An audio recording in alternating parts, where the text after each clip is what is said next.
The rain hammered against the windows of the old Victorian mansion like desperate fingers seeking entry. I stood in the foyer, water dripping from my jacket onto the polished hardwood floor. Wondering what madness had brought me here, you came. Her voice emerged from the shadows of the curved staircase, soft as silk and just as dangerous. Celeste descended the steps with that impossible grace I noticed the first night. We met the night that had changed everything. You asked me to, I replied, trying to keep my voice steady. Your note said it was urgent. She stepped into the dim light cast by the antique chandelier, and my breath caught as it always did. Celeste was beautiful in a way that seemed almost unreal porcelain skin that contrasted sharply with her dark hair. Eyes that shifted between deep brown and amber depending on the light. And lips that held secrets I both feared and desperately wanted to know. Emma, she said my name like a prayer. There are things you need to understand. Things I should have told you weeks ago. My heart hammered in my chest. We'd been dancing around something indefinable since we'd met at that gallery opening 6 weeks ago.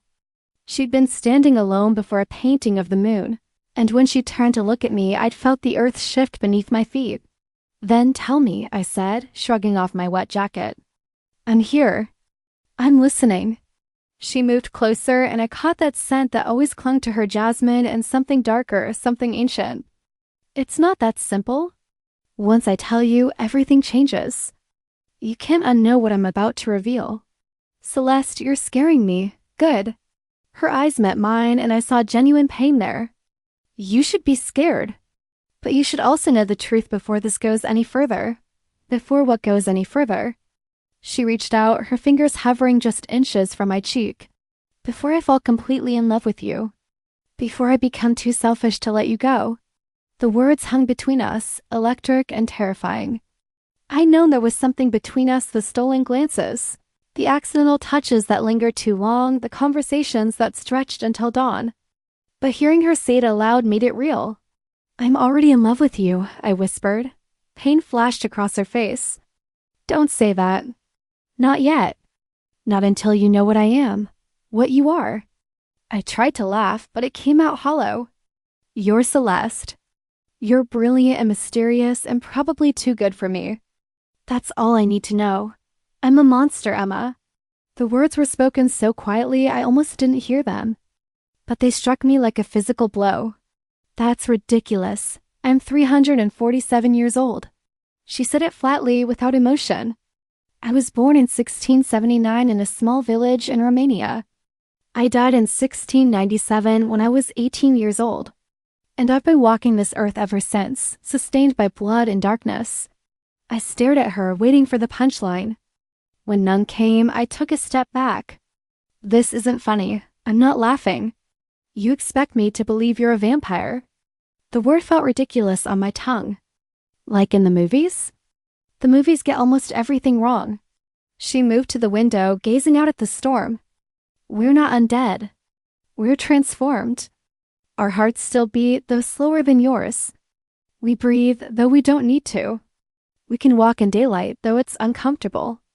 And we don't turn into bats or wolves, though that would make transportation much easier. I should have left. Any sane person would have grabbed their jacket and run out into the rain without looking back. But I couldn't move. Because despite how insane it sounded, part of me believed her. Prove it, I said. She turned back to me, and for the first time since I'd known her, she looked afraid. Are you sure? I'm not sure of anything anymore. But if you want me to believe you, you have to show me. Celeste closed her eyes, and when she opened them again, they had changed. The warm brown was gone, replaced by a luminous amber that seemed to glow from within. Her lips parted slightly, and I saw her canines lengthen into points that were unmistakably fangs. Then she moved. And she wasn't just fast, she was there, gone before my eyes could track the motion. One moment she was by the window. The next, she was beside me. Then across the room, then back at the window. All in the space between heartbeats. My God, I breathed. The glow faded from her eyes. Her teeth returned to normal, and she slumped against the window frame as if the demonstration had exhausted her. Now you know. Now you can leave and forget you ever met me. I'll stay away from you. You'll be safe. But I didn't leave.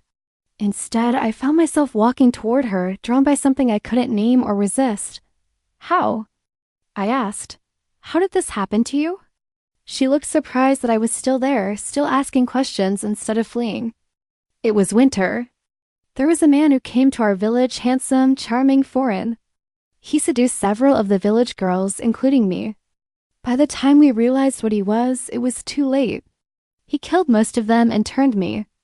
I never found out why he chose me to transform instead of kill. By the time I was strong enough to search for him, he was long gone. I'm sorry. Don't be. It was over 3 centuries ago. I've had time to make peace with what I am. What I struggle with is what I do to others. You've killed people, it wasn't a question. Yes.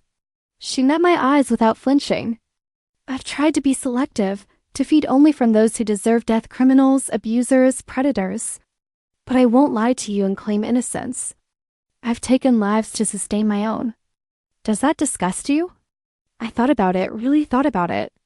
I don't know. I should be horrified. I should be running. But all I can think about is how lonely you must have been. 300 years of hiding what you are, never able to truly connect with anyone. Tears welled in her eyes, proof that whatever she was still capable of human emotion.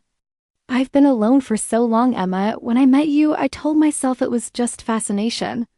But then we started talking, and you saw me, not the mask I wear, but me. You made me laugh for the first time in decades. You made me remember what it felt like to be human. So why tell me now? Why not just keep the secret?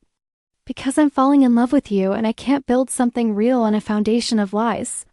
She crossed the room to stand before me, close enough that I could feel the coolness of her skin. Because every time you look at me with those beautiful eyes, I want to kiss you. And I can't do that while keeping this enormous secret between us. My pulse thundered in my ears. What if I don't care what you are? You should care. I'm dangerous, Emma. Even now I can hear your heartbeat, smell the blood in your veins. The monster in me wants to feed. It always wants to feed. But you haven't. I reached up, my fingers trembling as they touched her cold cheek. You've been alone with me dozens of times. You could have hurt me at any point, but you didn't. Because the thought of harming you is more terrifying than the hunger. She leaned into my touch, her eyes closing. But what kind of life can I offer you? I can't give you children. I can't grow old with you.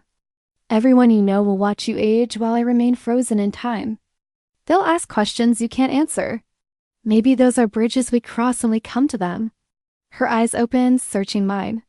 You're serious? You'd actually consider a relationship with me knowing what I am? I'm terrified, I admitted. But I've been terrified since the night we met. Terrified of how much I felt for you so quickly. Terrified that you disappear from my life as mysteriously as you entered it. Terrified that what I feel isn't mutual. But now I know it is, and that's worth being brave for. Emma, she whispered my name like a benediction. I don't deserve you. Then work to deserve me. Starting with answering all the questions I have. A small smile played at her lips. All of them? That could take years. Good thing you have time. She laughed, and the sound was warm and genuine. Where do I even begin? Start with the basics. Do you sleep in a coffin? I have a bed like everyone else, though I do prefer complete darkness. And before you ask, no crucifix or garlic has ever bothered me. Those are myths. But silver burns and beheading or burning is one of the few ways we can actually die. Good to know. What about the sunlight thing? It's uncomfortable. Like a constant sunburn. I can manage for short periods, but prolonged exposure weakens me significantly. Which is why I'm mostly nocturnal, not because I have to be, but because it's more comfortable.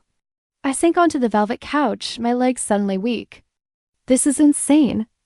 I'm having a conversation about vampire biology with an actual vampire. She sat beside me, careful to leave space between us. If it helps, I still think of myself as human most of the time. I have hobbies and interests. I read voraciously. I collect art. I cry during sad movies.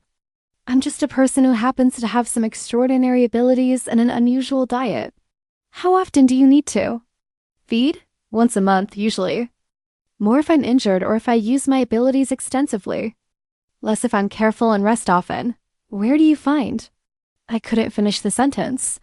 Predators, mostly. I've gotten very good at identifying them. The man who preys on women in dark parking lots. The abusive partner who puts their family in danger. The corrupt official who ruins lives for personal gain. There's no shortage of them, unfortunately. I feed and I make sure they can't hurt anyone else. You're basically a vigilante vampire. I suppose I am. It's how I've justified my existence for the past century. Before that, I was less discriminating. I took from whoever was convenient. But after a while, the guilt became unbearable. I needed to believe I was doing some good to balance the evil of what I am. I processed this, trying to reconcile the gentle, artistic woman I'd fallen for with the predator she described herself as. Have you ever turned to anyone else? Pain crossed her face again. Twice, once in the 1800s, a woman named Sarah who was dying of tuberculosis. She begged me to save her. I did, and she hated me for it. She lasted 50 years before walking into the sunrise. The second time was in 1945, a soldier who was dying on a battlefield. He was so young, barely 20. I thought I was saving him. He disappeared a decade later. I don't know if he's alive or dead. After that, I vowed never to turn anyone again. The choice should never be made in desperation or by someone who doesn't fully understand the consequences. Is it always lonely? Have you never had companions? I've had friends, though rarely close ones. The deception becomes exhausting. I've had lovers, though nothing that lasted more than a few years. It's hard to maintain relationships when you can't be honest about what you are. Most often, I've simply kept my distance from humanity. Safer that way? For everyone. Until me. Until you. She finally closed the distance between us, taking my hand in hers. Her skin was cool but not unpleasant. You walked into that gallery and I couldn't look away. You stood in front of that painting, completely absorbed, and when you finally noticed me watching you, you smiled. Do you remember what you said? I asked if you thought the moon in the painting looked lonely. And I said yes. Because I'd spent 3 centuries feeling exactly like that moon, cold, distant, beautiful perhaps, but fundamentally alone. Then you said the most remarkable thing. I said maybe it wasn't lonely. Maybe it was waiting. You saw hope where I saw only isolation. That's when I knew I was in trouble. Her thumb traced circles on the back of my hand. I tried to stay away after that night. I really did. But then you came back to the gallery the next week and the week after that. You always found me in the crowd. You always made time to talk. And I was selfish enough to let it continue.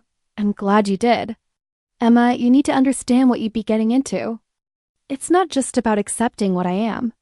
It's about the practical realities of a relationship with me. I'll outlive everyone you love. Your friends, your family, I'll watch them all grow old and die while barely changing. People will notice eventually. We'd have to move, build a new life somewhere else every few decades. You'd have to lie to everyone about me. Those are real concerns, I acknowledged. But they're concerns about logistics, not about whether I want to be with you. I'm already lying to my family about something that I'm in love with a woman. Adding who happens to be a vampire to that secret doesn't seem like much of a stretch. She blinked, then laughed. I hadn't thought about it that way. You're remarkably pragmatic for someone who just learned vampires are real. I'm a paralegal. Pragmatism is sort of my thing.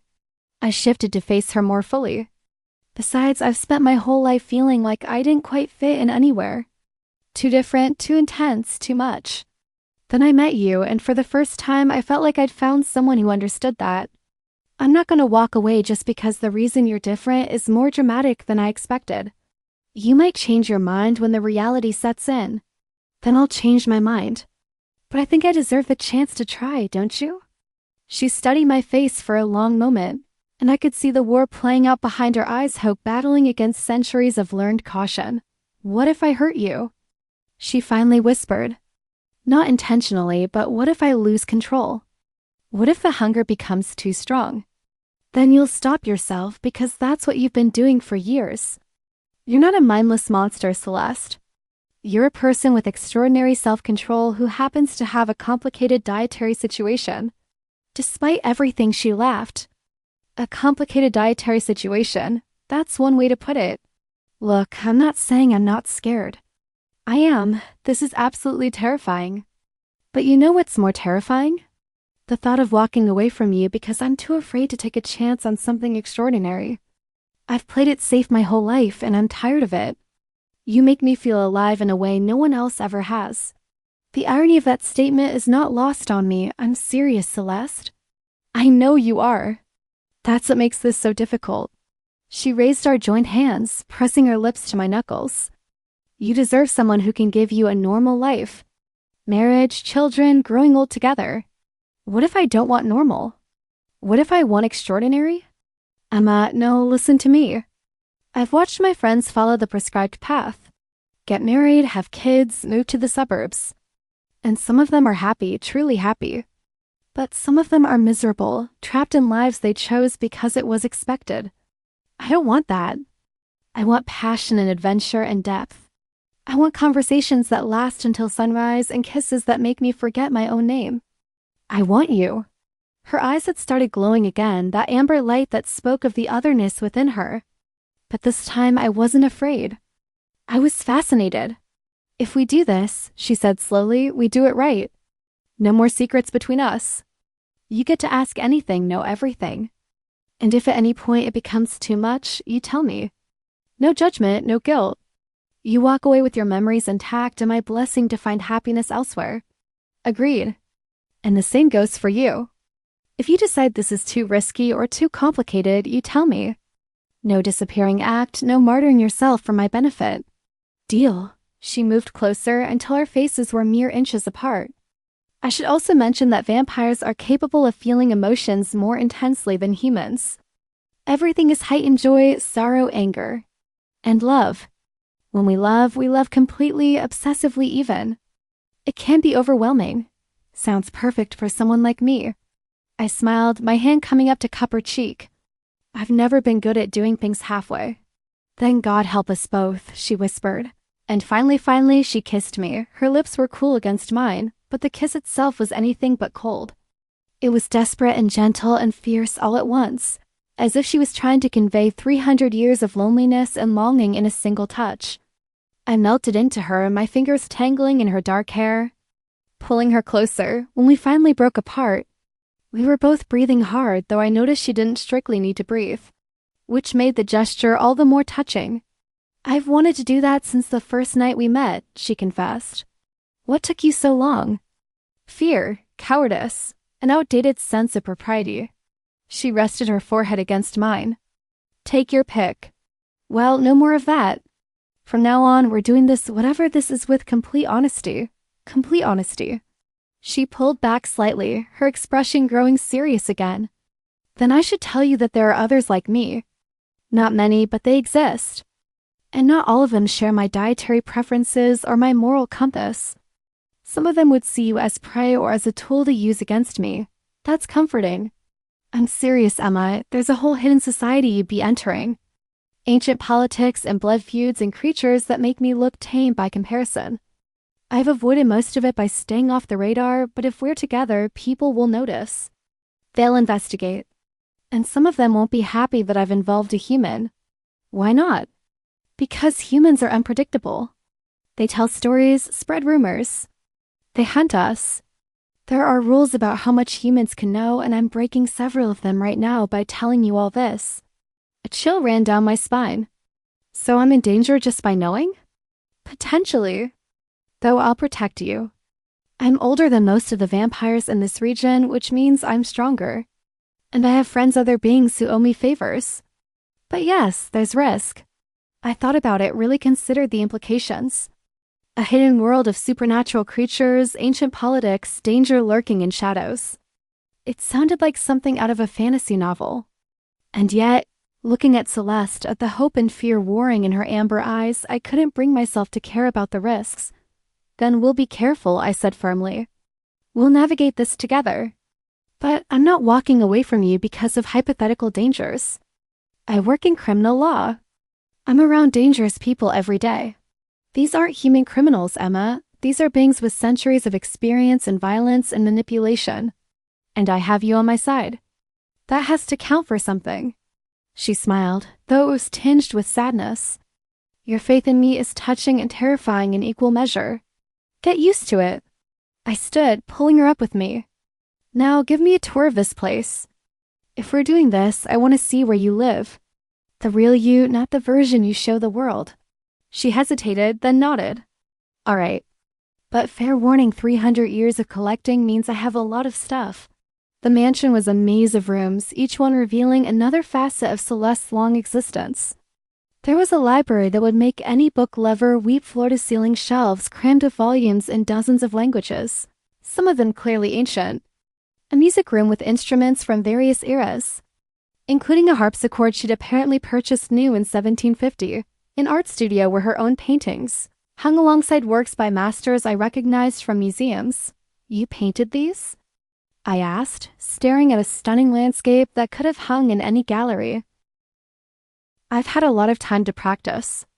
The nice thing about living for centuries is that you can master pretty much any skill if you're patient enough. They're beautiful. You should show them. Too risky.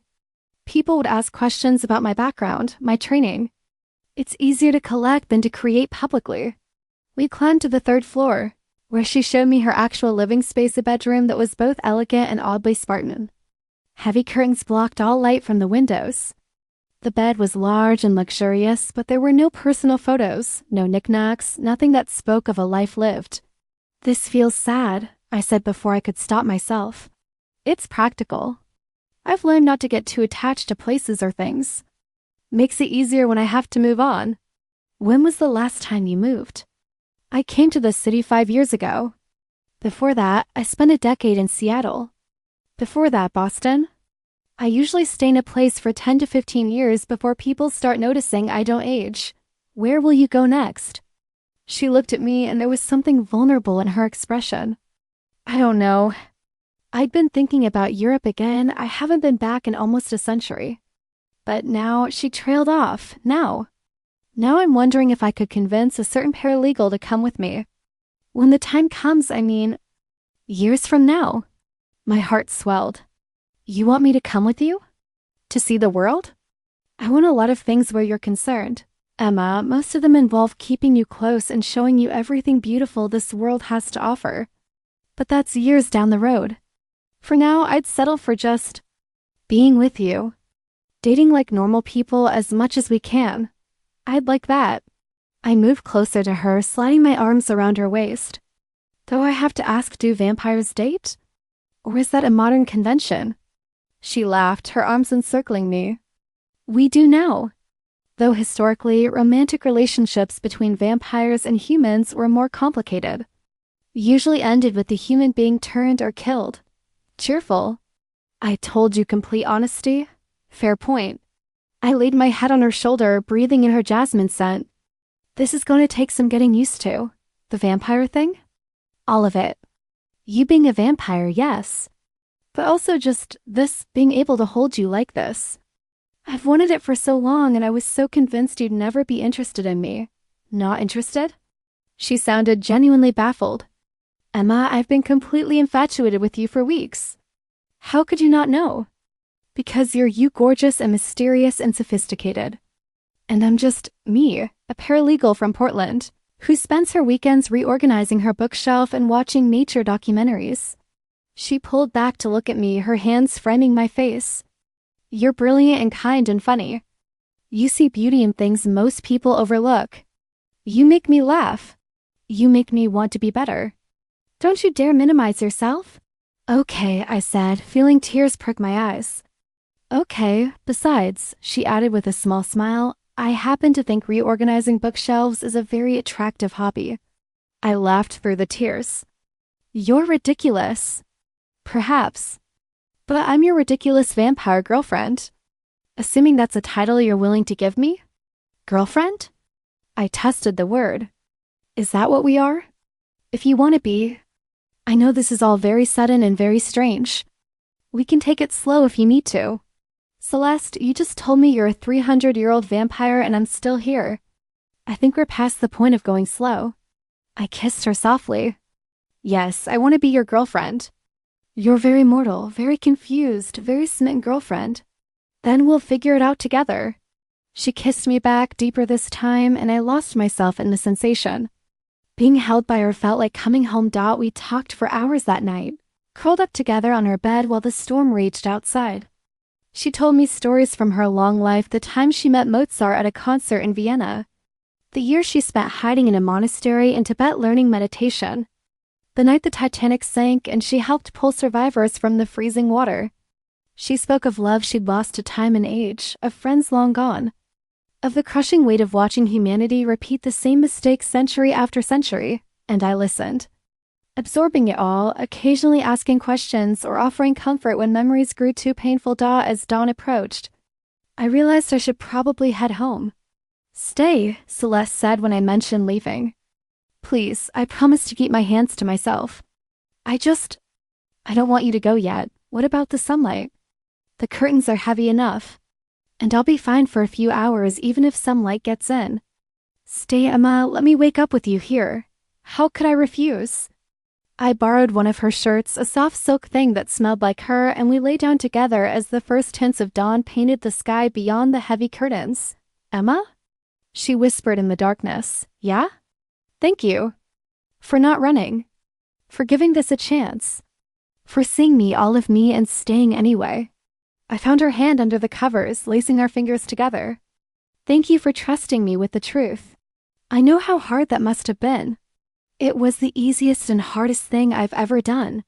I squeezed her hand. "We're going to figure this out together." "Together," she agreed. And I heard the smile in her voice. I fell asleep to the sound of her breathing, unnecessary, but comforting, and the cool press of her body against mine. When I woke hours later, she was still there, watching me with those amber eyes that no longer seemed strange, just beautiful. "Hi," I said sleepily. "Hi yourself. This is real, right? I didn't dream the whole vampire revelation. It's real. I'm real. And somehow, miraculously, you're still here." I reached up to touch her face, reassuring myself that she was solid and present. "I'm not going anywhere. You're stuck with me now." "I can think of worse fates," she said, leaning into my touch. We spent the rest of the day talking more, planning how we'd navigate this new reality.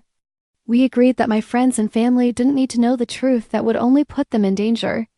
As far as they were concerned, I'd simply fallen for a wealthy, somewhat reclusive artist who kept odd hours. "Though you will have to meet my mother eventually," I warned. "She's already suspicious about why I've been so distracted lately." Celeste paled, impressive for someone who was already quite pale. "Meeting the parents. That's rather serious. Are you seriously telling me that you've lived for 300 years, survived wars and plagues and who knows what else, but you're afraid of my mother? Your mother can't be killed by beheading or sunlight. That makes her significantly more terrifying." I laughed so hard I nearly fell off the bed. And in that moment, I knew everything was going to be okay. We'd figure out the logistics, navigate the dangers, and build something real together. Because love, real love, doesn't care about the obstacles. It doesn't care if one of you is mortal and the other isn't. If one of you sleeps while the other prowls the night. If one of you drinks coffee while the other requires something more substantial. What matters is the connection. The choice to show up for each other despite the impossibilities. And as I looked at Celeste, my vampire girlfriend, with her ancient eyes and her vulnerable heart, I knew I'd made the right choice. The night she told me her secret was the night my real life began. Everything that came before was just preparation for this. For her, for us. And I couldn't wait to see what the future held. The weeks that followed were a study in contrast, ordinary moments punctuated by extraordinary revelations. Learned that Celeste could go days without sleep if necessary, though she preferred to rest during daylight hours. I discovered that her sense of hearing was so acute she could hear my heartbeat from across the room, and that sudden loud noises caused her physical pain. I found out that she owned properties in 7 different countries, each one maintained and ready should she need to disappear. Quickly, it's not paranoia. If people have actually tried to kill you, she said with a wry smile when I commented on her escape plans, but there were softer discoveries too. The way she loved old black and white films, curling up beside me on the couch with her head on my shoulder. How she hummed while painting, unconscious melodies from centuries past. The fact that she collected vintage teacups even though she couldn't drink tea, simply because she found them beautiful. "You're hoarding," I teased. examining a delicate cup painted with roses. I'm preserving history, she countered. Though her smile admitted guilt, 3 weeks after the revelation, I stayed over at the mansion on a Friday night. We'd fallen into a comfortable rhythm. I'd arrive after work. We'd have dinner. Well, I'd have dinner while she kept me company. And then we'd spend the evening talking, watching movies, or exploring the endless rooms of her home. That particular night, she was teaching me to waltz in the ballroom on the second floor. I feel ridiculous, I said, stumbling over my own feet for the third time. I'm terrible at this. You're learning. There's a difference. She guided me through the steps with infinite patience, her hand firm on my waist. Besides, you should see how badly I dance to modern music. I tried to learn what was it called? The Macarena? Absolutely disastrous. I laughed, imagining dignified, elegant Celeste attempting a line dance. Please tell me there's video evidence of this. Absolutely not. I destroyed all proof immediately. Coward, self-preservation. She spun me out and back into her arms, and this time I didn't stumble. See? You're getting it. I have a good teacher. I looked up at her, struck by how beautiful she was in the candlelight. She'd lit dozens of candles throughout the ballroom, and they cast dancing shadows across her face. Can I ask you something? Always. Do you miss it? Being human, I mean. Eating food, feeling warm, aging naturally. She considered the question as we continued to move across the floor. Sometimes, I miss the taste of my mother's cooking. I miss the simple pleasure of falling asleep in the sun. I miss not having to hide what I am from everyone I meet. She paused. But I don't miss dying. And there are compensations to this existence, the strength, the time to master skills and see the world, the ability to make a real difference in people's lives by hunting predators. Among other things, I've also funded countless charities, saved people from burning buildings, pulled drowning children from rivers. Having enhanced abilities comes with certain responsibilities. You're like a supernatural vigilante. I prefer concerned citizen with unusual talents. She dipped me dramatically, and I squealed with surprise and delight. But yes, essentially. When she pulled me back up, we were closer than before, her amber eyes fixed on mine. The music, something classical from her collection of vinyl records, swelled around us. Emma, she said softly, there's something I need to tell you. My heart jumped. That sounds ominous. Not ominous, just important. She stopped dancing, though she kept her arms around me. There's going to be a gathering next week. Other vampires from the region. It's something we do quarterly, a check-in, essentially, to make sure no one's causing problems or drawing unwanted attention. And you have to go? I should. My absence would be noted, and that would raise questions I'd rather not answer right now. She hesitated. I'd like you to come with me. I blinked.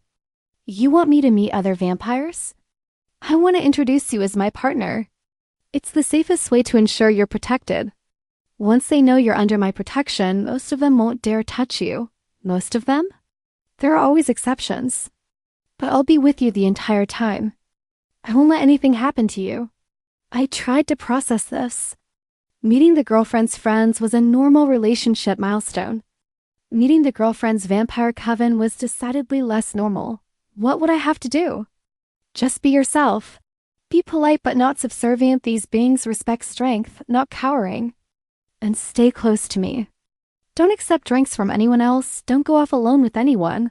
And if someone makes you uncomfortable, tell me immediately. This sounds terrifying. It probably will be. But it's necessary. The alternative is hiding you away, and that would only make you more vulnerable in the long run. Better that they meet you, see that you're important to me, and leave you alone. I took a deep breath. Okay, I'll go. Relief flooded her face. Thank you. I know it's asking a lot. Everything about this relationship is asking a lot. Might as well go all in. I tried for a smile, though I knew it was shaky. What should I wear? Is there a dress code for vampire gatherings? Smart casual. And Emma? She cupped my face in her cool hands. I know I keep asking you to trust me, to step into situations that frighten you. If it ever becomes too much, I'll tell you. I promise. I kissed her softly. But I'm not there yet. Terrified? Yes, but also kind of fascinated. I mean, how many people get to say they've been to a vampire cocktail party? Technically, it's more of a salon-style gathering. Very civilized. Even better. I'll brush up on my small talk. She laughed, pulling me close. What did I do to deserve you? Probably something very good in one of your past lives. I'm not sure I believe in past lives. Well, that's ironic, considering you've lived multiple lifetimes in this one. We swayed together in the candlelight, and I tried not to think about what I'd agreed to. Meeting other vampires. Other beings who fed on blood and had lived for centuries. What did one even talk about with immortal creatures? Current events seem trivial when you'd lived through multiple centuries of history. You're overthinking, Celeste murmured against my hair. How can you tell? Your heartbeat gets faster when you're anxious. And I can practically hear the gears turning in your head. Superhearing seems invasive. It can be. I've learned to filter most of it out, but with you, I'm more attuned. It's like your heartbeat is my favorite song. I'm always listening for it. That was simultaneously the most romantic and most unsettling thing anyone had ever said to me. So you can always tell when I'm nervous or scared or aroused? She pulled back to look at me, a mischievous glint in her eye. Yes, your heart races, your breathing quickens, your blood. I pressed my hand over her mouth. Okay, that's quite enough of that. This superhearing thing is going to take some getting used to. She kissed my palm, and I felt the sharp points of her fangs against my skin, a reminder of what she was. Even in these tender moments, does it bother you? She asked when I lowered my hand. The fangs, I mean. When we're intimate. No, I said honestly. They're part of you. Though I'll admit, I'm still processing the fact that my girlfriend has fangs. I can keep them retracted most of the time. I don't want you to hide parts of yourself because you think they'll scare me. If we're doing this, we're doing it honestly, remember? Something in her expression softened. You're remarkable. You know that? I'm really not. I'm just someone who fell in love with an extraordinary woman and is trying to keep up. You're keeping up beautifully. She kissed me.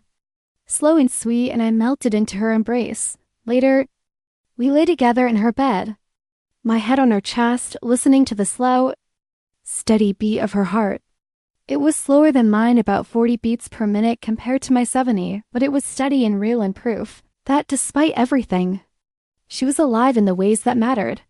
Tell me about the vampires I'll meet, I said into the darkness. Let's see. There's Marcus, he's been in the city for about 20 years. Former military, turned during World War I, very formal, very rigid. He runs the gathering, essentially. Keeps everyone in line. Is he the oldest? No, that would be Katerina. She's close to 500 years old. Russian nobility, turned during the reign of Ivan the Terrible. She's intense, very protective of vampire society and its secrets. She won't be happy that I've told you what I am, but she'll respect my right to choose my own companions. Anyone else? Thomas and James, their partners, turned in the 1920s. Very charming, very social. They own a nightclub downtown. Then there's Zuki, turned in feudal Japan. She's quiet but deadly literal assassin training. And Raphael, who was a priest before he was turned in the 1500s. He spent centuries trying to reconcile his faith with what he's become. A vampire priest. That's gotta be complicated. You have no idea. He and I have had some very long philosophical discussions over the years. She ran her fingers through my hair, the gesture soothing. There will be others, but those are the core group. The ones who've been here longest and have the most influence. And they'll all just accept me? They'll tolerate you because you're with me. Whether they accept you will depend on how you handle yourself. These are beings who've survived centuries by being cautious and calculating. They'll be watching, assessing whether you're a threat. Me? A threat to centuries-old vampires? That's laughable. Not if you expose them. Not if you bring hunters or authorities down on them. Human knowledge of our existence is the single greatest threat we face. The weight of that responsibility settled over me. One wrong word, one careless moment, and I could endanger not just Celeste but every vampire in the region. No pressure or anything, I muttered. Celeste squeezed me gently. You'll be fine. Just remember you're there as my partner, not as a curiosity or a potential meal. Stand tall, be confident, and trust that I'll handle anything that gets out of hand. Has anything ever gone out of hand at these gatherings? Once, about 10 years ago. A newly turned vampire lost control and attacked another vampire's human companion. It didn't end well for him. Didn't end well meaning Marcus beheaded him in the middle of the gathering as an example to everyone else. These laws are serious, Emma. We have rules specifically to prevent exposure, and breaking them comes with swift consequences. I swallowed hard. Right, no pressure at all. I'm not trying to frighten you, too late. But you need to understand the stakes. This world you're entering, it's not like human society. There's no legal system, no appeals process. Justice is swift and final. So basically, don't piss anyone off. Essentially, yes. We lay in silence for a while, and I tried to imagine what the gathering would be like. A room full of predators, all of them more powerful and dangerous than any human I'd ever met. And me, the lone mortal marked as Celeste's partner and therefore off limits, I hoped. Emma? If you truly don't want to go, I'll understand. I can make excuses, keep you hidden for a while longer. No, you're right, better to get it over with. Besides, I want to meet the people who are important to you. Even if they're technically dead people. She laughed softly. We prefer differently alive. Is that really a thing? No, I just made it up. But it should be. I smiled against her chest. This was what I loved about her. Even discussing vampire politics and beheadings, she could make me laugh. Can I ask you something else? Of course. Have you ever thought about turning me? I felt her body tense beneath me. Where is this coming from? Just curiosity. I mean, eventually I'm going to age and you won't. At some point, that's going to become obvious. Yes, she said carefully. I've thought about it and it terrifies me. Emma, turning someone is not a decision to make lightly. It's not reversible. You'd be giving up everything, your mortality, your ability to have children, your place in human society. You'd be trading your humanity for immortality, and that's a deal you can never undo. But you'd be there with me. I would. But I'd also be the person who took your life away. Who robbed you of the chance to grow old naturally, to have the full human experience. Her arms tightened around me. I've turned 2 people in 300 years, and both of them suffered for it. I won't do that to you unless you're absolutely certain, and even then I'm not sure I could bear it, even if I asked you to. Even then. Because I love you too much to risk destroying you. I absorbed this, understanding the weight of what she was saying. Turning me would be a one-way street, and she'd spent centuries living with the guilt of her previous decisions. Okay, I said softly. I won't push. But Celeste? When the time comes, if the time comes, I want you to at least consider it. Because the thought of growing old while you stay young, of eventually leaving you alone again, that breaks my heart. We have time, she whispered. Years before we need to make that decision. Let's not borrow trouble from the future, agreed. But even as I said it, I knew the question would linger between us. The elephant in the room, or rather the immortality in the room that we'd eventually have to address, for now.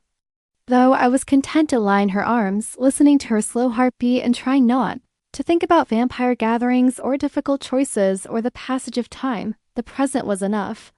She was enough. Everything else we'd figure out as we went. The night of the gathering arrived far too quickly. I stood in front of Celeste's full-length mirror, adjusting my dress for the 10th time. You look beautiful, Celeste said from the doorway. She was wearing tailored black pants and a deep burgundy silk blouse that made her pale skin seem to glow. I looked terrified. That too. But mostly beautiful. She crossed the room to stand behind me, her hands settling on my shoulders. Are you sure you want to do this?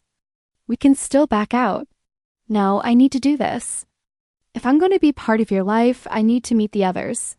I met her eyes in the mirror. I just wish my hands would stop shaking. She took my hands in hers, and the coolness of her skin was oddly calming. Listen to me. You are smart, strong, and capable. These vampires have no power over you unless you give it to them. You're there as my equal, not as anyone's subordinate. Remember that. You're equal, right? I took a deep breath. Okay, I can do this. That's my girl.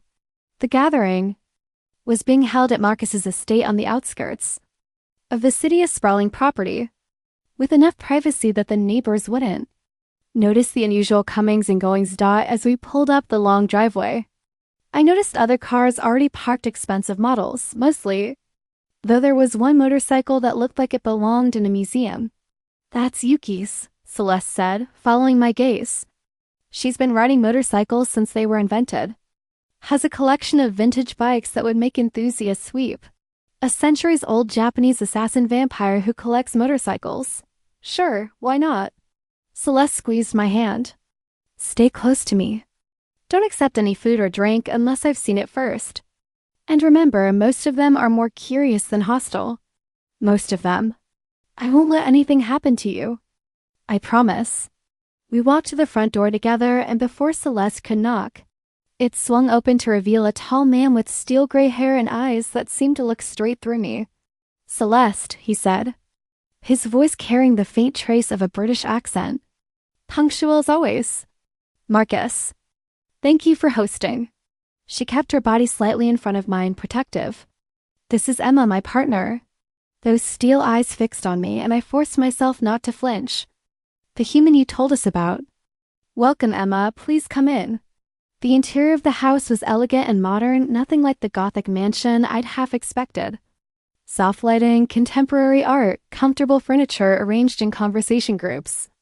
And people, vampires scattered throughout the main room, all of them turning to look as we entered. I felt like a specimen under a microscope. Celeste, darling. A man with dark skin and kind eyes approached us, another man at his side. You actually brought her. We were beginning to think she was imaginary. Thomas James, this is Emma. Celeste's hand found the small of my back, studying. Emma, these are the troublemakers I told you about. We prefer social coordinators, James said with a grin. He had sandy hair and laugh lines around his eyes, or at least, he'd had them when he was human, and they'd been frozen in place. It's lovely to meet you, Emma. Anyone who can make our Celeste smile like that must be special. I try, I managed, and was rewarded with warm laughter from both men. Come. Let me introduce you around, Thomas said, gesturing to the room. Best to get the awkward part over with quickly. The next half hour was a blur of introductions. Katerina, the ancient Russian, regarded me with barely concealed suspicion, but was formally polite.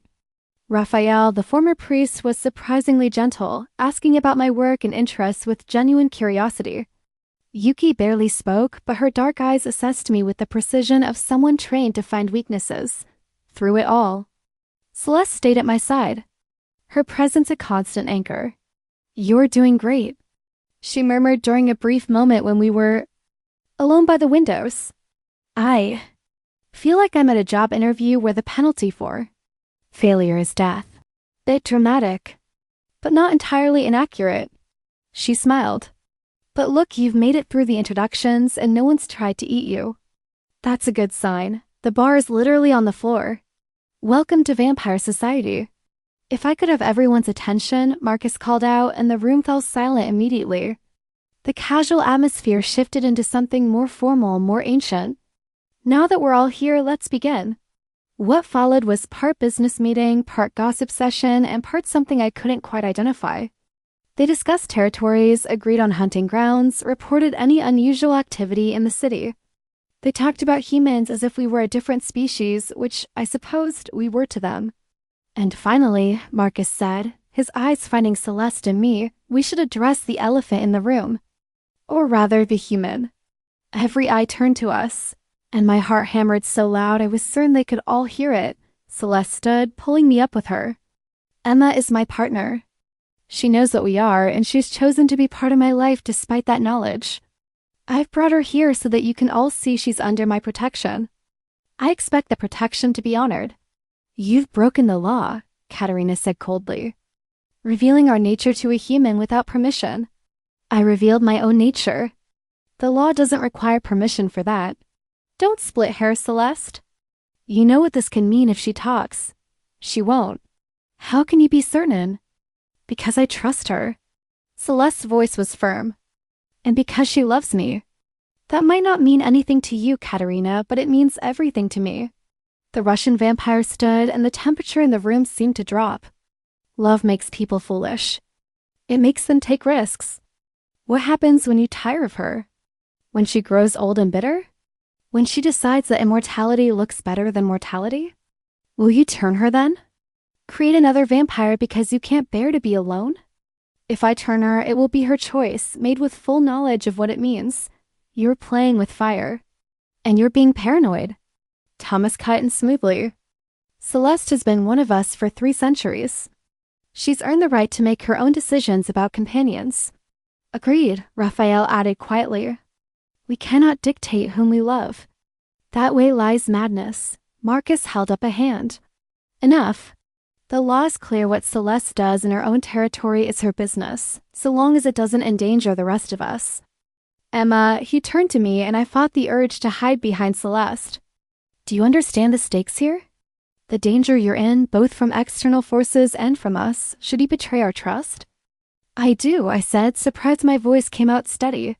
And you're willing to take that risk? I love her. So yes, something flickered in his eyes, maybe respect, maybe just acknowledgement. Then you have my protection for what it's worth. But know this one wrong word, one hint that you've exposed us. And that protection ends, permanently. It was both a warning and a guarantee. And I nodded to show I understood. Katerina looked like she wanted to argue further. But Marcus's expression brooked no disagreement. The matter is settled. Now, shall we move on to more pleasant topics? The tension broke and conversations resumed. But I noticed several vampires still watching me, assessing. And I knew I need to prove myself worthy of their tolerance. As the evening wore on, I found myself in conversation with Raphael by the fireplace. Despite his vampire nature, there was something comforting about his presence. Maybe the centuries of pastoral work left their mark even on immortal beings. How are you handling all of this? He asked gently, honestly. I'm terrified and fascinated in equal measure. But mostly I just love her and I want to be part of her world. That's brave. And foolish. But then love often is both. He smiled. For what it's worth, I think you're good for her. Celeste has been alone for too long. She needed someone to remind her what it means to truly live, not just exist. She's good for me too. She makes me feel like I can be more than I thought possible. Hold on to that. The road ahead won't be easy. Loving someone immortal never is. But it can be worth it. You sound like you're speaking from experience. His smile turned sad. I loved a human once, many years ago. I didn't turn her. I couldn't reconcile it with my faith. I watched her grow old and I held her hand when she died. It nearly destroyed me. I'm sorry. Don't be. I had 50 years with her and they were the best years of my very long life. The pain of losing her was worth the joy of loving her. He met my eyes. That's what I'm trying to tell you, Emma. Whatever time you have with Celeste, it will be worth it. Even if it hurts in the end. Before I could respond, Celeste appeared at my side. Sorry to interrupt, but I think we should probably head out. You have work tomorrow. I nodded, grateful for the escape. As much as I was handling myself well, the constant vigilance was exhausting. We said our goodbyes, and as we walked to the car, I felt the weight of countless eyes on my back. You were brilliant, Celeste said once we were safely on the road. Truly, I'm so proud of you. I was petrified. I know. But you didn't show it. You held your own with some of the most powerful beings in the region. That takes courage. I leaned my head back against the seat. Raphael told me about the woman he loved. The human who died. Celeste's hands tightened on the steering wheel. Marguerite. She was lovely. Her loss nearly broke him. Is that what you're afraid of? That loving me means eventually losing me? Every moment I spend with you, I'm aware that you're mortal. That your time is finite while mine stretches endlessly ahead. Yes, that terrifies me. Then maybe... I hesitated, then pushed forward. Maybe we should talk seriously about you turning me. Not now, but in the future. Before I get too old, before we waste years worrying about the inevitable. She pulled the car over to the side of the road, turning to face me. Emma, no. I can't. Just think about it, please, because I don't want to be like Marguerite, leaving you to centuries of grief. I want to be with you, truly with you, for as long as we can have. You don't know what you're asking. Then help me understand. Really understand. Show me what it would mean, the good and the bad. Let me make an informed decision. She closed her eyes, and when she opened them, they were bright with unshed tears. You would really choose that? Choose to become what I am? I would choose you. Whatever it means. She reached for me then, pulling me into a kiss that was desperate and tender and full of 3 centuries of loneliness finally finding an end. I'll think about it, she whispered against my lips. I promise I'll think about it. And for now, that was enough. 3 months had passed since the gathering, and life had settled into a strange new normal. I spent most nights at Celeste's mansion, returning to my apartment only to maintain appearances and collect mail. My coworkers had noticed the change in me, the perpetual glow that came from being in love, the way I rushed out of the office the moment 5 o'clock hit. You're seeing someone, my friend Lisa had declared over lunch one day. And it's serious. Maybe I'd hedged, not quite ready to introduce my vampire girlfriend to my human friends. Emma, you're practically floating. Come on, tell me about her. Or him. Or them. Her name is Celeste, and she's incredible. So when do I get to meet this incredible mystery woman? Soon, I promised, knowing it would have to happen eventually. You couldn't keep your girlfriend's secret forever, even if she was a 300-year-old vampire. But tonight, I had bigger things on my mind than managing my double life. Tonight was the anniversary of the night Celeste had told me the truth, and she promised to show me something important. Wear something you don't mind getting dirty, she'd said cryptically that morning. And bring your courage. I found her waiting in the mansion's entrance hall, dressed in dark jeans and a leather jacket, a far cry from her usual elegant attire. Where are we going? I asked. Hunting, my stomach dropped. What? You asked me to help you understand what being a vampire means. The reality of it, not the romanticized version. This is part of that reality. Her expression was serious, almost challenging. I feed once a month. Tonight is that night. And I think you should see what that actually entails. I swallowed hard. You want me to watch you? Drink blood? I want you to see the full truth of what I am. What you'd become if I turned you. No filters, no softening the edges. She moved closer, her eyes searching mine. You can still say no. We can stay here, pretend this conversation never happened. But I'd asked for this. Asked her to show me everything, the beautiful and the brutal. If I was going to seriously consider becoming a vampire, I needed to understand what that meant beyond the theory. Okay, I said. Let's go. We drove to a part of the city I usually avoided, where streetlights were broken more often than not, where shadows held dangerous secrets. Celeste parked in an alley, and we sat in silence for a moment. There's a man who operates out of a building 2 blocks from here, she said quietly. His name is Derek Vaughn. He's been trafficking women for the past 5 years. The police know about him, but they can't get enough evidence to make charges stick. He's careful, smart, and utterly without conscience. You're going to kill him. Yes, and I'm going to feed from him while I do it. She turned to me. This is your last chance to stay in the car. I thought about those women trapped in a nightmare because one man valued profit over human lives. I thought about a legal system that sometimes failed the people it was meant to protect. And I thought about Celeste taking justice into her own hands because she had the power to do so. I'm coming with you. We moved through the darkness like ghosts, or rather, she moved like a ghost and I stumbled along behind her, trying to be quiet. She seemed to glide over the broken pavement, her enhanced senses tracking something I couldn't perceive. He's alone, she whispered. 3rd floor corner office. 2 guards outside, but they're human. They'll never see me coming. What do I do? Stay behind me. Don't interfere no matter what you see. And Emma? She cupped my face gently. If this is too much, close your eyes. I won't think less of you. We entered through a broken window on the 1st floor. The building was decrepit, the kind of place that screamed condemned but still saw illegal use. Celeste moved up the stairs with inhuman grace, and I followed, my heart hammering. The guards never knew what hit them. Celeste was there and gone in a blur of motion, and both men crumpled to the ground unconscious. I realized with relief, not dead. She was capable of restraint even in this. The office door was locked, but Celeste ripped it off its hinges as easily as I might open a jar. Inside, a man looked up from his desk, his expression shifting from annoyance to confusion to fear in rapid succession. "What the, Derek Vaughn?" Celeste said, her voice cold and terrible. "You've hurt your last victim." He lunged for a gun in his desk drawer, but she was faster. She had him pinned against the wall before he could even touch the weapon, her hand around his throat. "Please," he gasped. "I have money. Whatever you want. I want you to feel what they felt. The fear, the helplessness, the certainty that no one is coming to save you." Her eyes had changed, glowing that eerie amber. Her fangs were fully extended.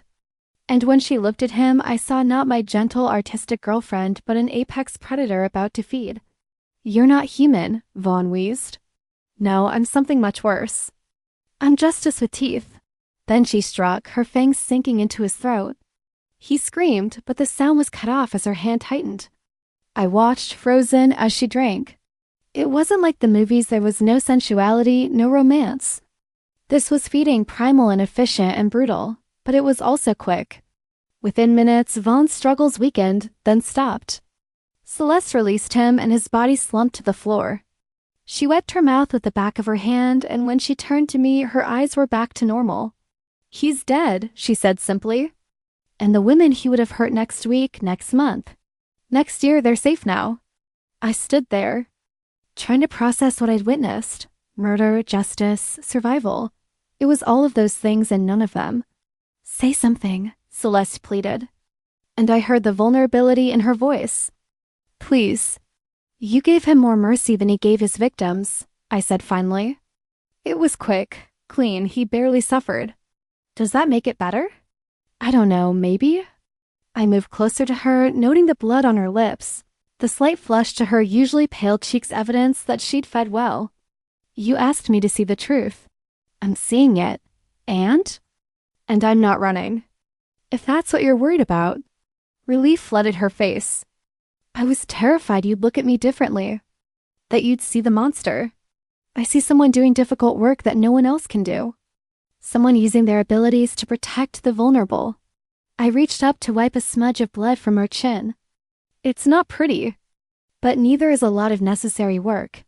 She caught my hand, kissing my palm. "We should go. I'll call in an anonymous tip about this location. The police will find him, find evidence of his crimes.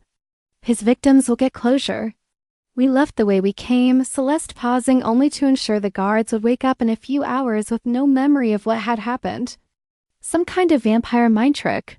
Apparently another ability she'd mentioned, but I hadn't seen in action until now. Back in the car, she turned to me. "There's more. If you still want to see it, what kind of more?" "The aftermath. What feeding does to me, how it changes things." She started the car. "I'm stronger now, faster. My senses are heightened beyond their normal levels. And She hesitated. "The blood creates a kind of euphoria. Not from the killing, I'm not a sadist. But the feeding itself triggers responses in vampire biology. It can be intense, show me." We drove to a park on the outskirts of the city, empty at this late hour. Celeste led me to an open field, and then she ran. Not at human speed, but at full vampire velocity. She was a blur in the darkness, moving so fast I could barely track her. She leapt, clearing a distance that would be impossible for any human athlete. She moved through a series of martial arts forms that were beautiful and deadly in equal measure. When she finally stopped, she was barely winded, her eyes bright with that post-feeding energy. "This is what the blood gives me," she said. "Power, strength, the ability to do things humans can't even imagine." She walked back to me slowly. "But it comes at a cost. The blood, the killing, even when justified, it takes something from you. Each life you take leaves a mark on your soul. After 300 years, I have a lot of marks. Do you regret it? Becoming what you are?" "Sometimes. When I think about what I've lost, what I can never be again. But other times," she pulled me close, "other times I think about the people I've saved. The lives I've made better. the art I've created, the woman I've fallen in love with. And I think maybe it was worth it. If I became like you, I said carefully, would I have to kill to feed? Not necessarily. You could feed from volunteers, people who consent to donation. There are communities of humans who provide blood to vampires, usually in exchange for money or protection. It's not as potent as feeding from fear and violence, but it's enough to survive. But you don't do that. I do sometimes. When I'm not hunting predators, I have donors who provide for me. But the predator hunts serve a dual purpose. They feed me and they remove dangerous people from the streets. It's efficient. I thought about this, trying to imagine myself in her position. Could I kill even to protect others? Could I live with that weight on my conscience? I need time, I said, to process all of this, to really think about what it would mean. Take all the time you need. This isn't a decision to rush. She held me tighter. And Emma? Thank you for not running, for trusting me enough to see this part of my life. I love you. All of you. Even the scary parts, especially the scary parts. Let's not go that far.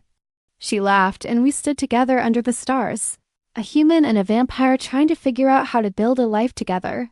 The weeks that followed were introspective. I found myself analyzing everything with new eyes, the way Celeste moved, the careful control she maintained at all times, the weight of centuries evident in quiet moments.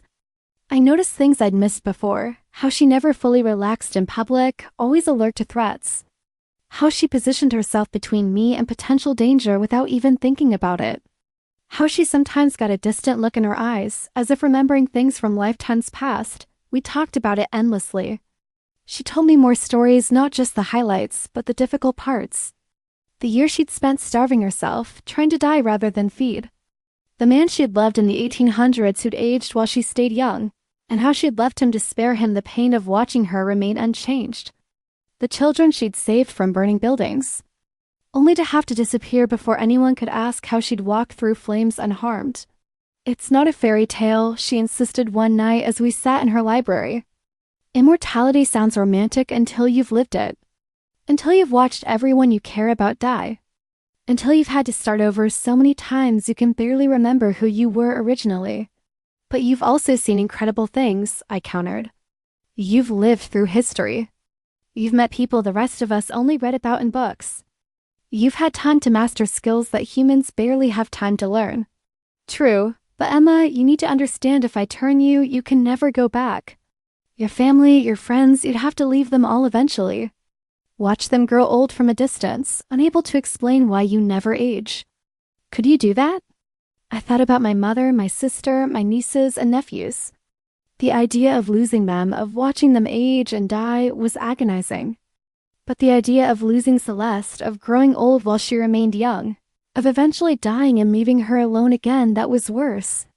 I don't know, I admitted. But I do know that I can't imagine my life without you.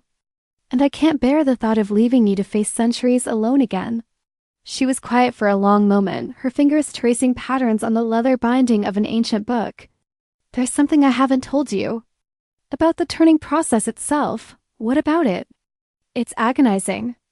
The transformation takes 3 days, and during that time your body is essentially dying and remaking itself. It's pain unlike anything you can imagine. Some people go mad from it. Others beg for death before it's complete. I felt cold. You went through that? I had no choice. The vampire who turned me did it without my consent. I woke up buried in the ground, clawing my way to the surface with new strength and a desperate hunger I didn't understand. It was terrifying and traumatic, and I wouldn't wish it on anyone. But if it was done with preparation? With support? It's still agony.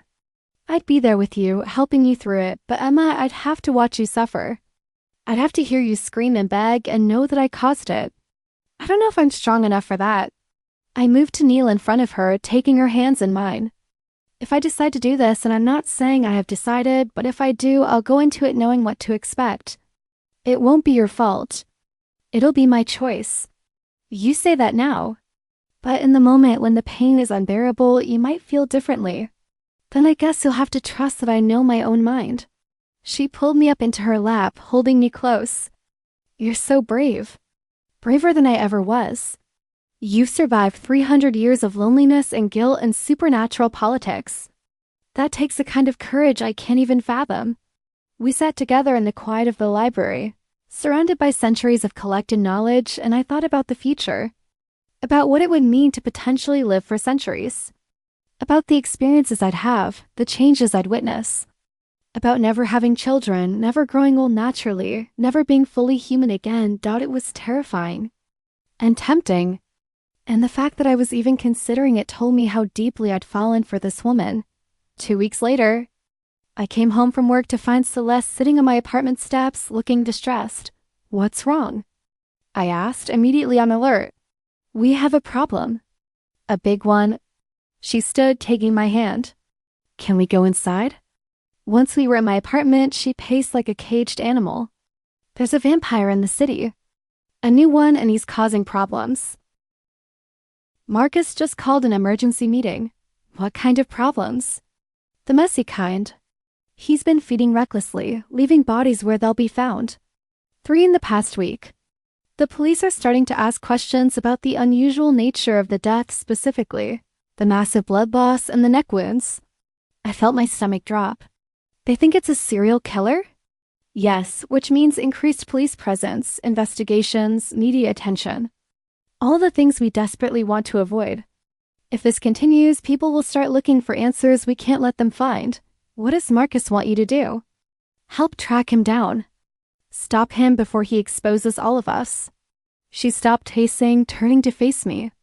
"Emma, this is the part of vampire society I haven't shown you yet. The enforcement. When one of us threatens the whole group, we eliminate them." "Permanently? You mean kill them?" "Yes, and it won't be like what you saw with Vaughn. This will be a fight. A dangerous one. This vampire is young, which means unpredictable and strong. He won't go quietly. When do you leave?" "Tonight. The longer we wait, the more damage he does." She moved to me, cupping my face. "I need you to stay here. Lock the doors, don't answer for anyone you don't know. If something happens to me, nothing's going to happen to you. But if it does, there's a phone number in my phone under Thomas. Call him. He'll make sure you're protected." "Celeste, you're scaring me." "Good. This is serious, Emma. This isn't hunting criminals. This is vampire versus vampire, and it's brutal and bloody, and I might not come back from it." I grabbed her hands. "Then don't go. Let Marcus and the others handle it." "I can't. I'm one of the strongest vampires in the region. They need me." She kissed my forehead. "I'm sorry. I have to do this. But I'm coming with you." "Absolutely not." "Celeste, no, Emma, I can't protect you and fight at the same time. Please, stay here where it's safe." We argued for another 10 minutes, but eventually I conceded. She was right, I'd only be a liability in a vampire fight. So I kissed her, hard and desperate, and made her promise to come back to me. "I promise," she whispered against my lips. "I have too much to live for to let some reckless newborn take me down." Then she was gone, and I was alone with my fear and my racing thoughts. The hours crawled by. I tried watching TV, reading, anything to distract myself, but nothing worked. Every sound made me jump. Every car passing outside made me hope it was her returning. At 3 a.m., my phone rang. Thomas's name flashed on the screen. My heart stopped. "Hello?" "Emma, it's Thomas." "Before you panic, Celeste is alive, but she's hurt. We found the rogue put him down, but not before he got in some good hits. She's at the mansion. She's asking for you." I was already grabbing my keys. "I'm on my way." I broke every speed limit getting to the mansion. Thomas met me at the door, his usually cheerful expression grave. "How bad?" "She heal. But it's not pleasant to see." He led me upstairs to her bedroom, and I steeled myself for what I might find. Celeste was lying on the bed, and even from the doorway I could see the damage. Deep wounds across her torso, one arm bent at an unnatural angle, blood, so much blood staining the white sheets. Oh my God. Her eyes opened at my voice. "Emma, you shouldn't see me like this." I ignored that, moving to the bed and carefully taking her uninjured hand. "What happened?" He was stronger than we expected. More vicious. He managed to throw me into a metal fence. The iron spikes went right through. She tried to smile. You should see him, though. Well, actually, there's not much left to see. Don't joke. You're hurt. I'm healing.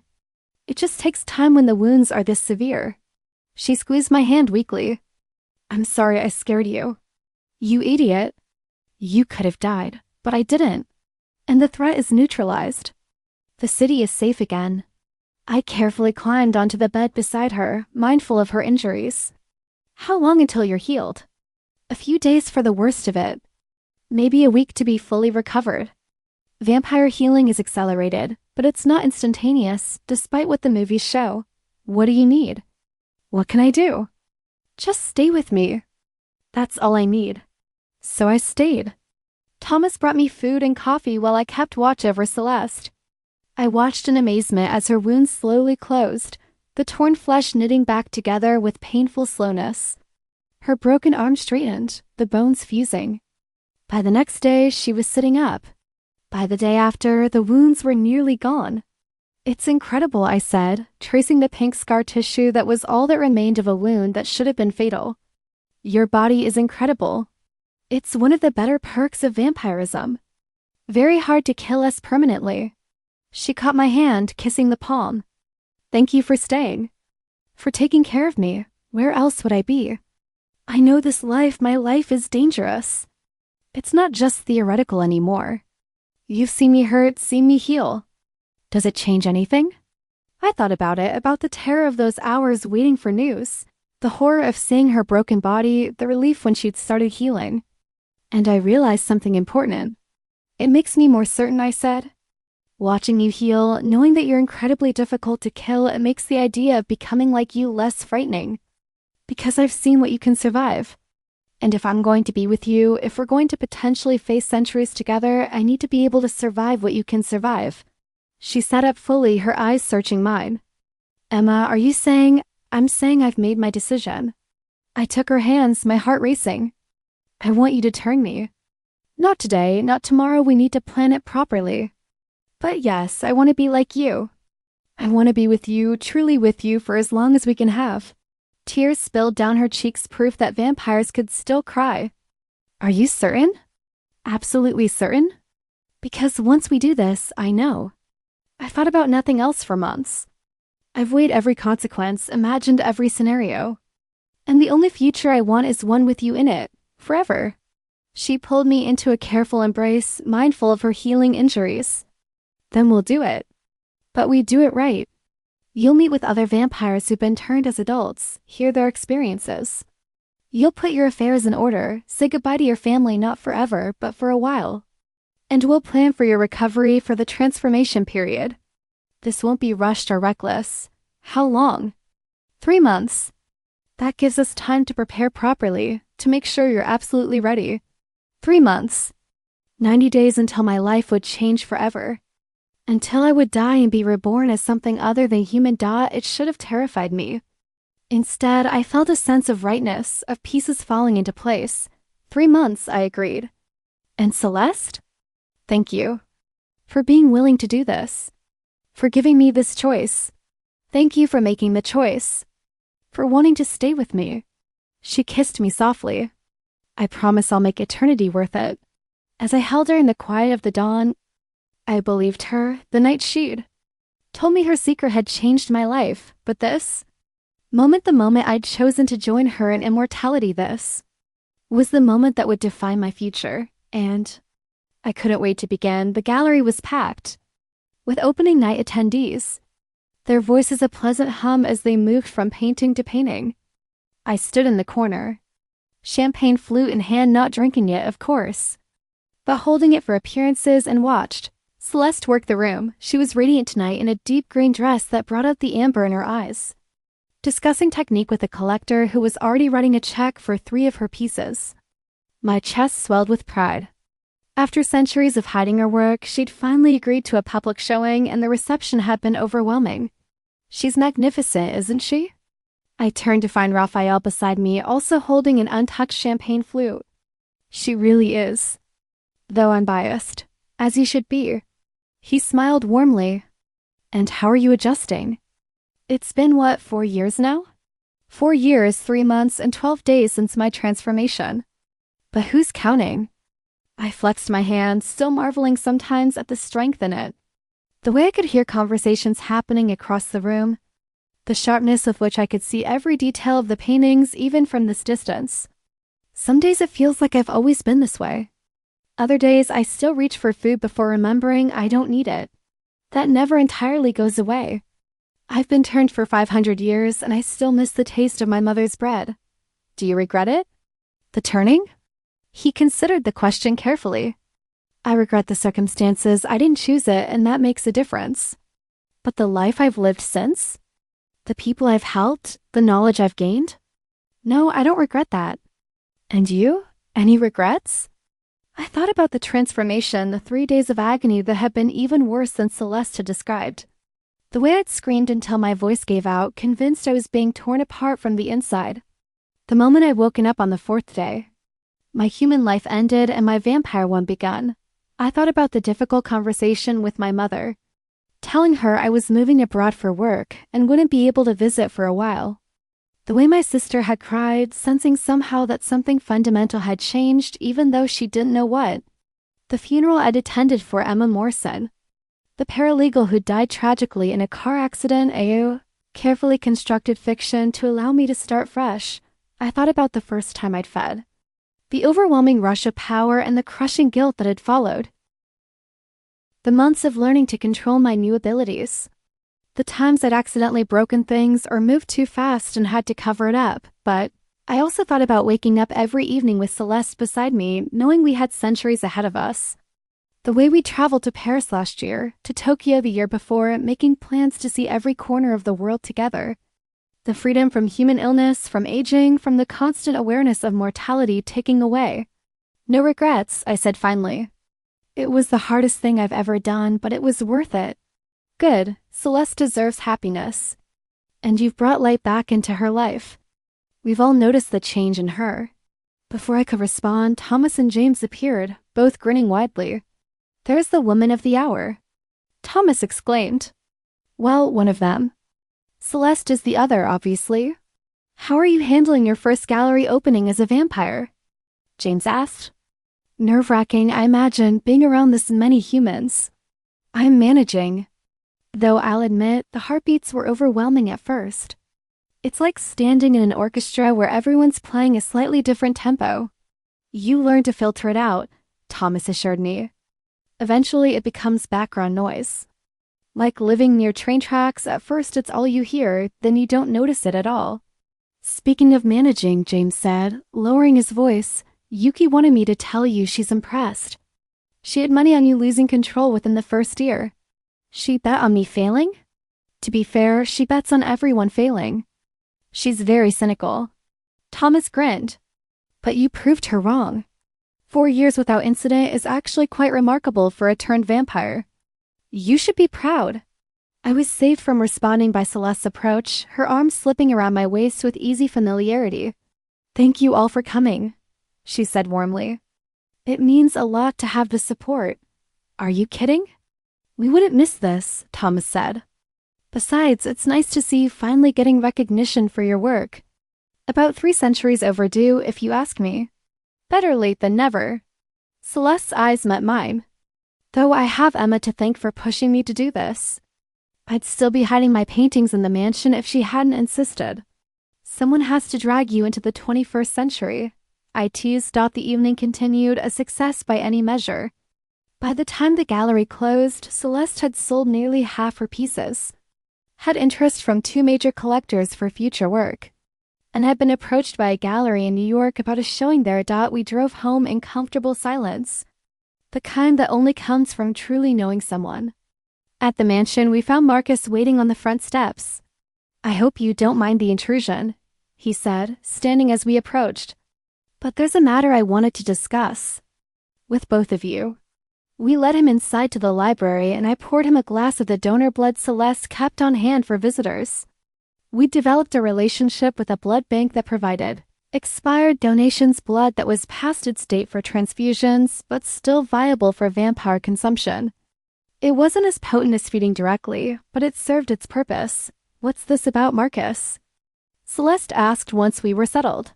The council has been watching Emma's progress, he said, looking at me with those steel gray eyes. 4 years is long enough to assess whether a turned vampire will adapt or become a problem. I'm pleased to report that the consensus is favorable. You were testing me? I couldn't keep the edge from my voice. All new vampires are observed, Emma. It's a precaution. Too many turned vampires have lost control, exposed our existence, or simply couldn't adjust to the change. We need to know who's going to be an asset and who's going to be a liability. And what's the verdict? Asset, definitively? He smiled slightly.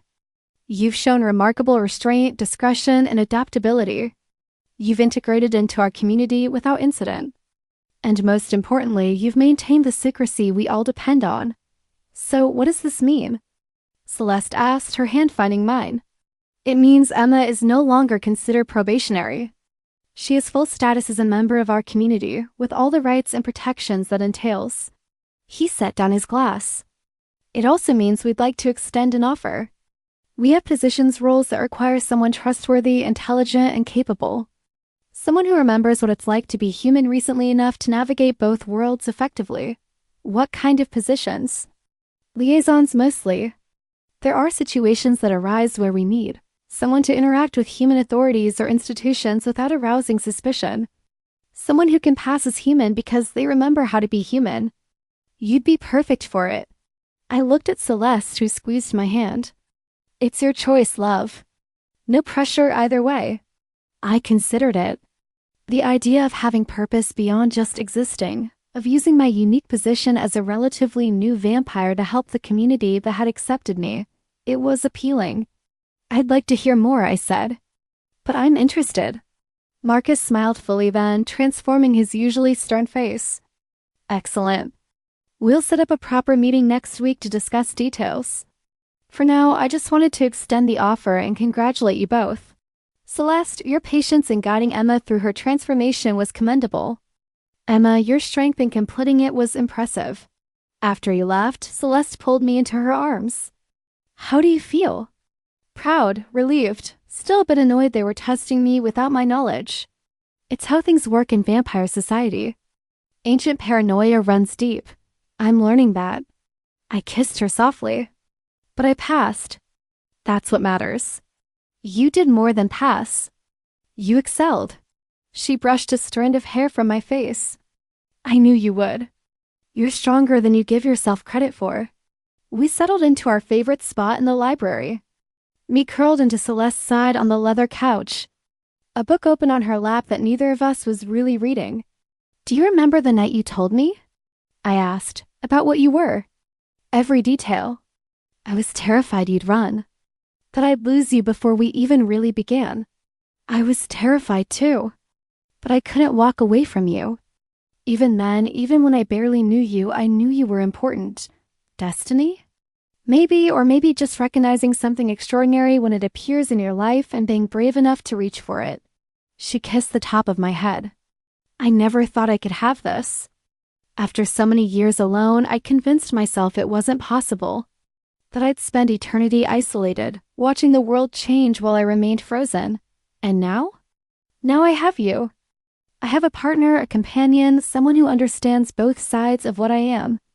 Someone who chose this life knowing exactly what it meant. Her arms tightened around me. Now I have everything I never dared to hope for.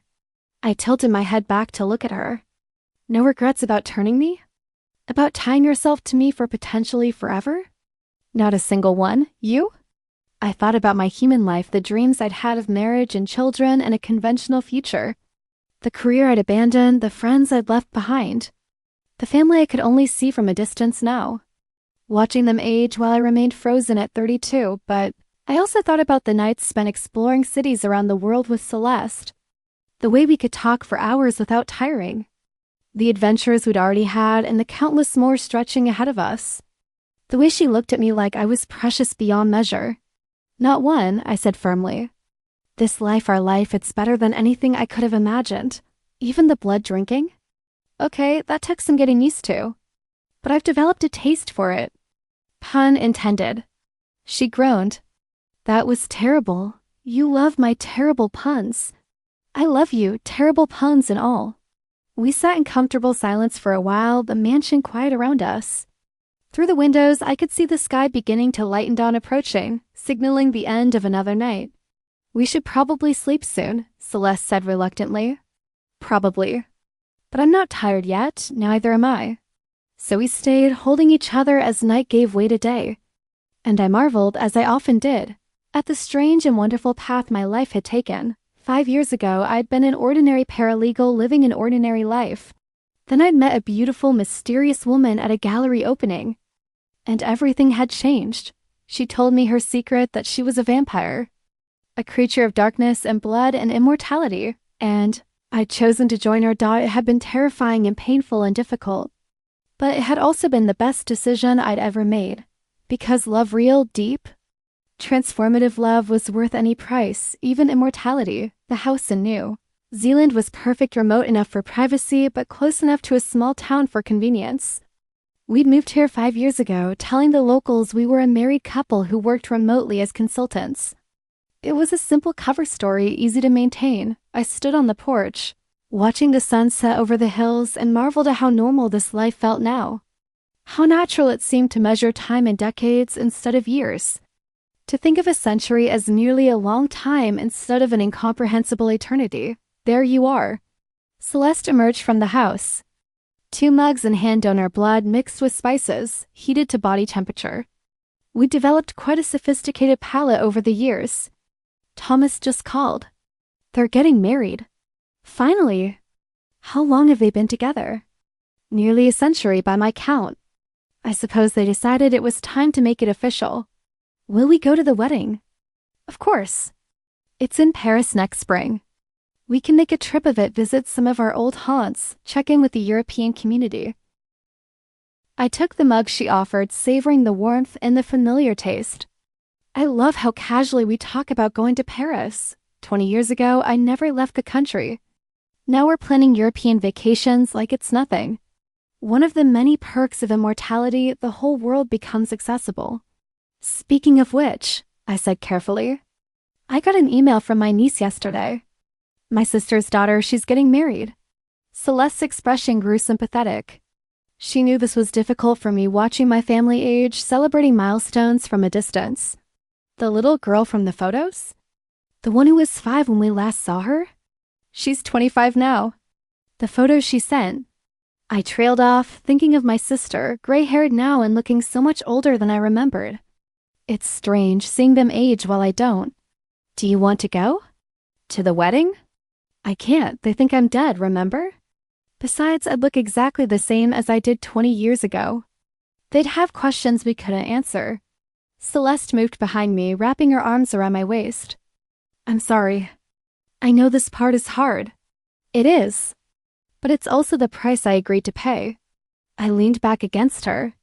And I'd make the same choice again. Every time, you're certain?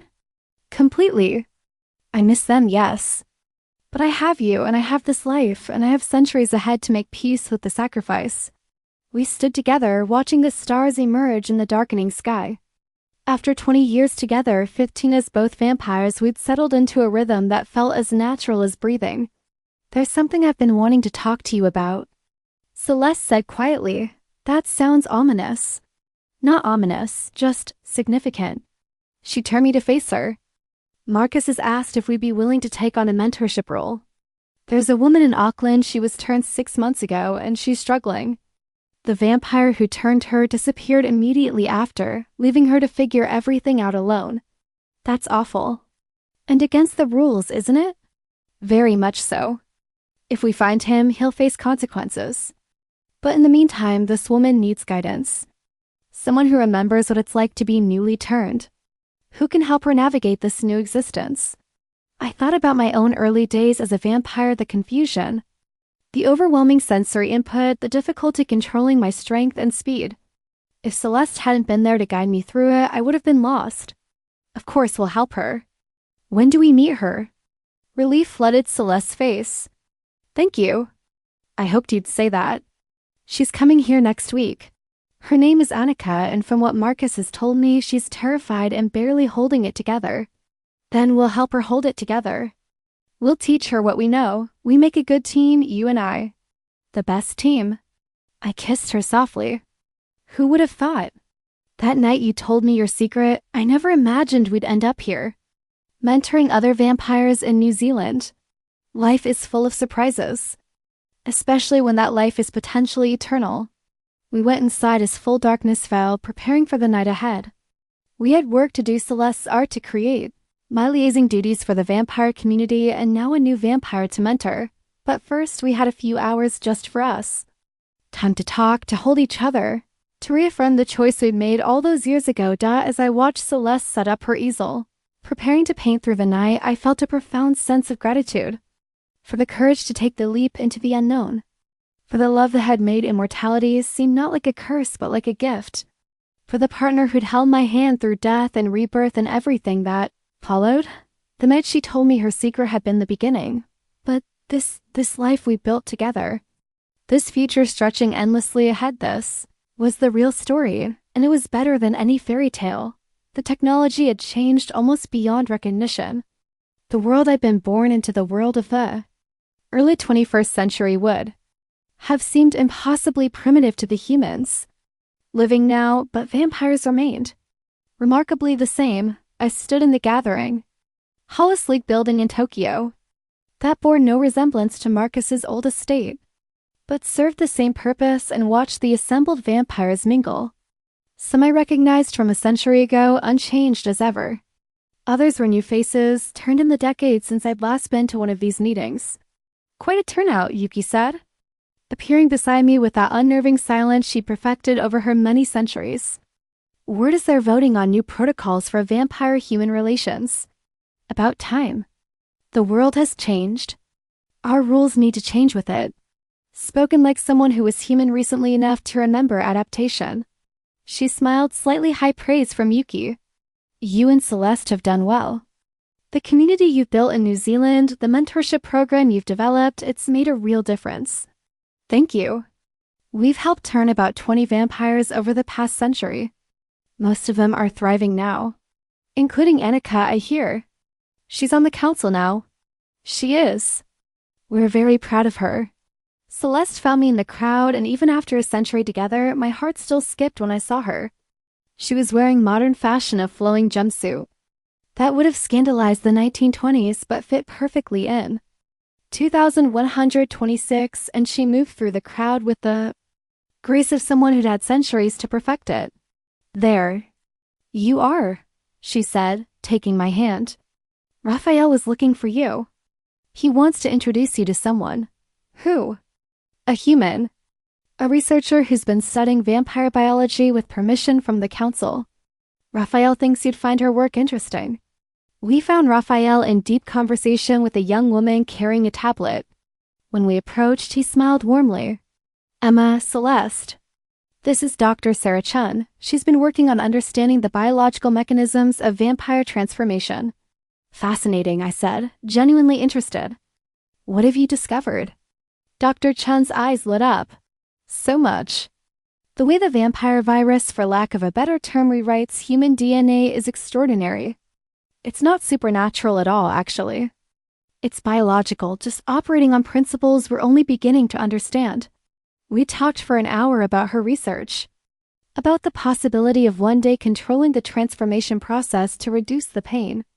About the potential medical applications of vampire healing abilities. It was the kind of conversation that made me grateful for immortality, the chance to see science advance. To witness humanity's endless curiosity and innovation. Later, as the meeting began and the vampire community gathered to discuss the future, I reflected on how far we'd come. When I'd been turned, vampire-human interactions were strictly forbidden. Now there were humans who knew about us, who worked with us, who were trying to understand us. The world was changing. And we were changing with it.